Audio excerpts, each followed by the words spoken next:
Hi అండి, డిఎన్ properties, Aushapur, Ghatkesar, Kondamadugu, డీబీనగర్, Jamlapet, నిమరగుంల village లో ఈ యొక్క ప్రాపర్టీస్ మా ఉన్నాయండి.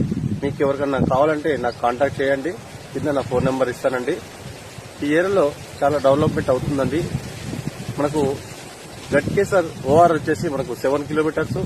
అదేవిధంగా మనకు వరంగల్ హైవే ఏరియాలో చాలా దగ్గర 2 కిలోమీటర్స్. మనకు ఎయిమ్స్ హాస్పిటల్ వచ్చేసి ఒక 4 కిలోమీటర్స్. ఈ ఏరియాలో చాలా డెవలప్మెంట్ అవుతుందండి. జగత్సప్న విలాస్ వాళ్ళు ఔషాపూర్ లో చాలా విలాస్ కట్టారు. అది కూడా ఒక డెవలప్మెంటే. సనగిరి టెంపుల్ వచ్చేసి మనకు ఒక 15 కిలోమీటర్స్ వస్తుందండి. యాదగిరిగుట్ట కూడా మనకు ఒక 20 కిలోమీటర్స్. ఈ ఏరియాలో చాలా డెవలప్మెంట్ అవుతుందండి. ఈ చుట్టుముట్టు సరౌండింగ్ మొత్తం అన్ని వెంచర్సే ఉన్నాయండి. మీరు ఇల్లు కట్టుకునే విధంగా కూడా ఫ్లాట్స్ ఉన్నాయండి. మీకు ఎవరికైనా కావాలంటే నాకు కాంటాక్ట్ కండి. Thank you sir. Thank you madam.